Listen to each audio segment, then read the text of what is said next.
Rolling along on the Wednesday edition, the Hot Take Hump Day edition. Drew and KB from the Iron Jock studio inside the iHeart Milwaukee Megaplex. Special guest on the air right now. KB and I will probably never set a Guinness World Record. No, not even going to try. Unless it's for something like, right. I don't know, annoying our spouses or something. Other than that, we have no chance. But our next guest has entered the vaunted Guinness Book of World Records with a world record with 3 other canoeists who set that record for, it's the Mississippi speed record of traveling in a canoe, paddling in a canoe, KB, down the Mississippi River. Judson Steinback from La Crosse is joining us on the PellaWI.com talk and text line. Judson, welcome to the program. Thanks for joining us today. Congratulations. Thank you so much. Thank you for having me on. It's a pleasure. Okay. First of all, how did you know this record? What possesses 3 guys to, or 4 guys like to want to flipping through the Guinness book one day? And, hey, we could do this one. This project really was a 5-year project, and my team, Mississippi Speed Record, made an attempt in 2021 and trained for, I think, at least a year, if not 2, for that attempt. I was not a part of the team then, but our team captain, Scott Miller, was a part of that team, and they made it. They were on pace to break the record, and they ran into a tropical depression somewhere not that far from New Orleans, and the boat sank out from under them, and they had to get rescued.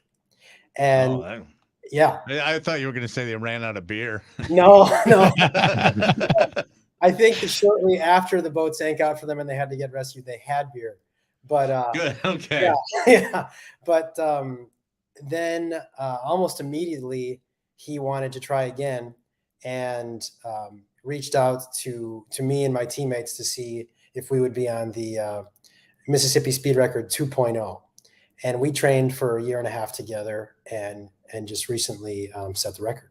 So what are the parameters of setting the record? Do you have to stay in the boat the entire time, sleep in the boat? Can you stop? Can you pull over? Do you go straight through? Do you alternate who sleeps and who paddles? So as far as the rules go, you can stop anytime you want. And as long as you're not making forward progress, you can pull over, you can sleep on the shore. You could stop behind a dam, for example, pull over, rest.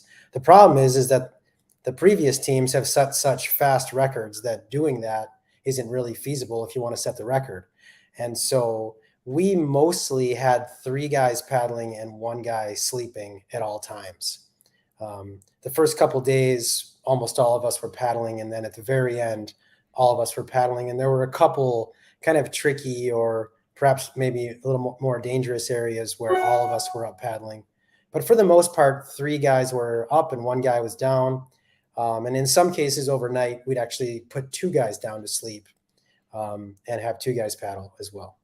16 days, 20 hours, and 16 minutes. You began May 10th up in Minneapolis, and it took you to May 15th to get to La Crosse.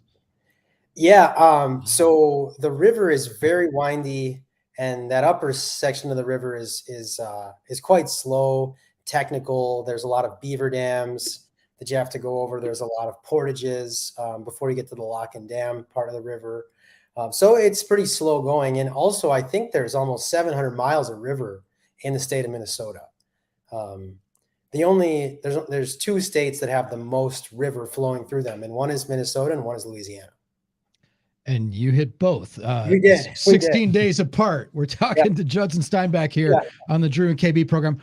Guinness World Record holder, you and the 3 guys. This is a fascinating journey. You guys there's going to be a documentary about your trip? There will be. So the Wilderness Mindset film crew actually embedded in our team and our support team, and they became essentially integral members of our support team, as well as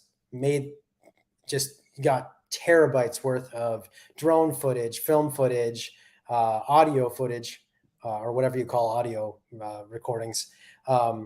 And so it's going to take them probably a year to actually make the movie, but there is a great trailer that they have that you can see on their website or on YouTube. So you're out there. What do you talk about? Okay, no, I'm going to tell you, because guys, when they go fish, they'll sit in a boat for 8 hours and not say anything to each other. Yeah. So, I mean, you're in a boat on a river. What do you talk about? So, we cycled through a lot of the same stories over and over again. And then the river itself is so dynamic, so challenging, and so interesting, and in many places so beautiful that the river kind of provides enough entertainment. Um, in the upper part of the river, it's incredibly beautiful.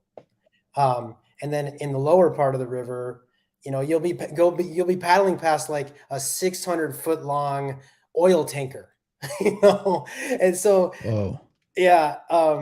So there never was really a problem of what to talk about, and there's also a lot of communicating. Just where do we go? How do we pass this next barge? How do we most safely do this next thing? Who's hungry? Who's tired? Where do we meet up with the shore team next? All those kinds of things. you started this on May 10th. Was there ice in the river when you started?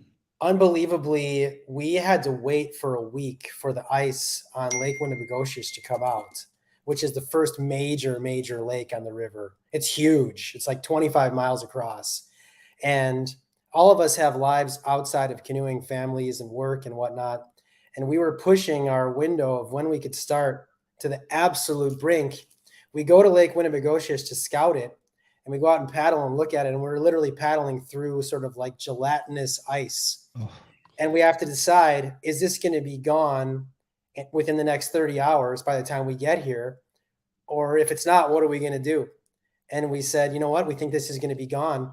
And sure enough, we come up to Lake Winnebagosish about 20 hours paddling later, and there's not a spot of ice on the lake. It's just gone, all gone. Wow.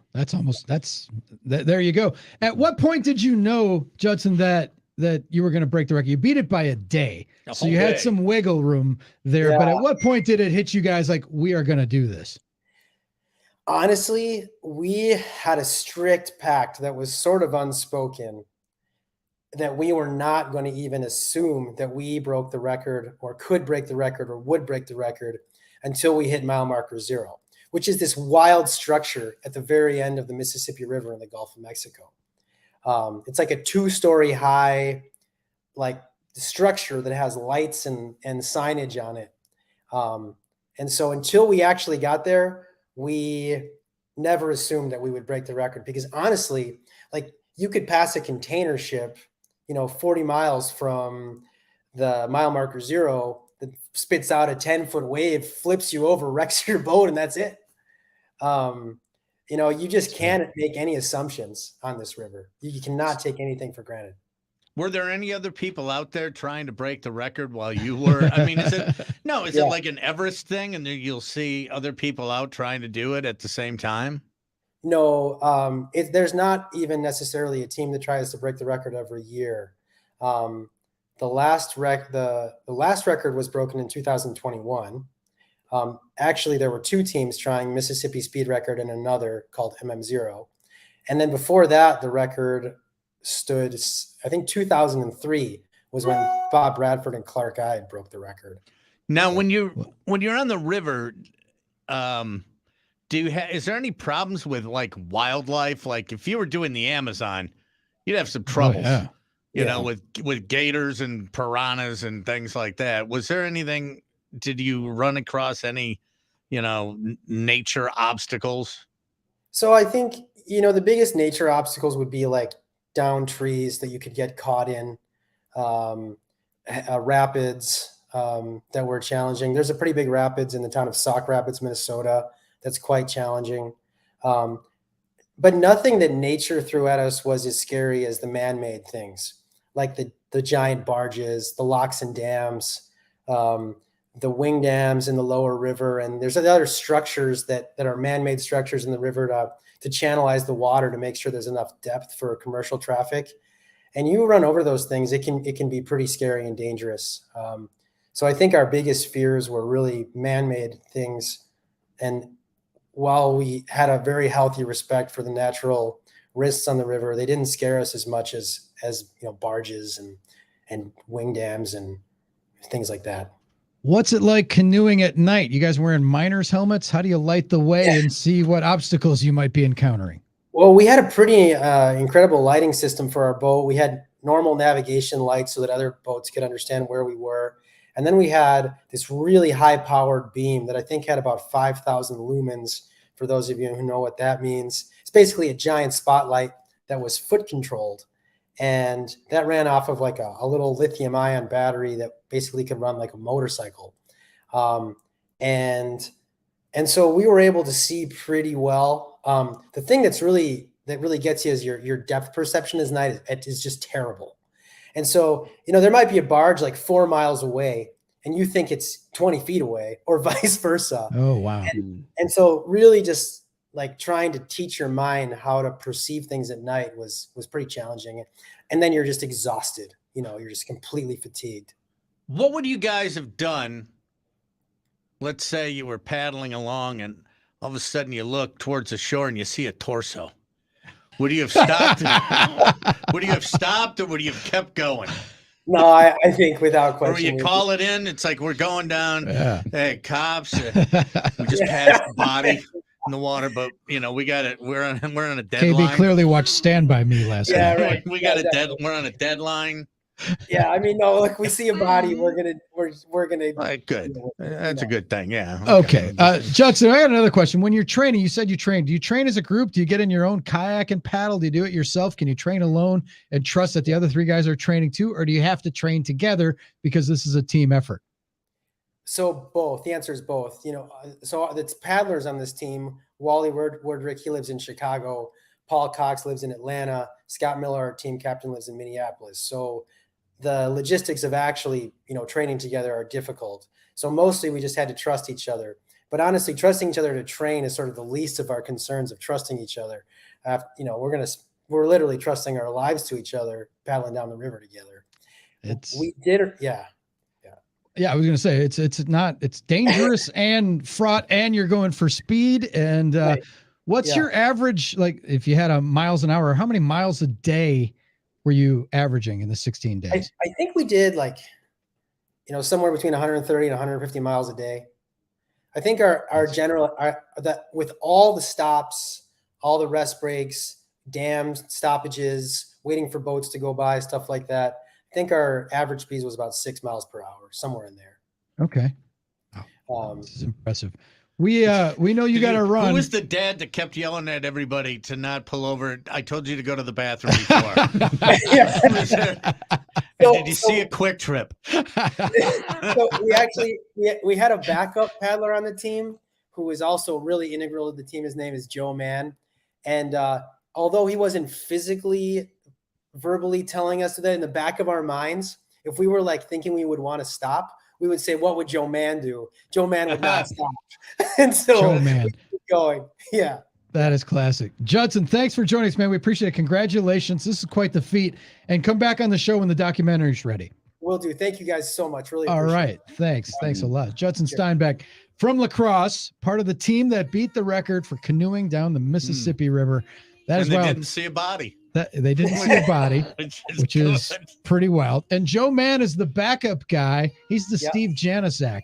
Like he was the backup to Jim Craig. Didn't get on the ice. See any action. Miracle on Ice. Went through the whole. Got a gold medal. Didn't Janicek go through the entire hockey, USA hockey season? Yeah, he didn't. Well, he played a little bit in the exhibitions and stuff, but not in the tournament. Not in Lake Placid. Not a second. He just opened the door. Put a towel around his neck. Go. I could handle that. That's what I want to do. All right, we shall return. We're getting ready, man. Before you know it, we're going to open the Central Standard Distillery Timeout Sports Lounge. Drink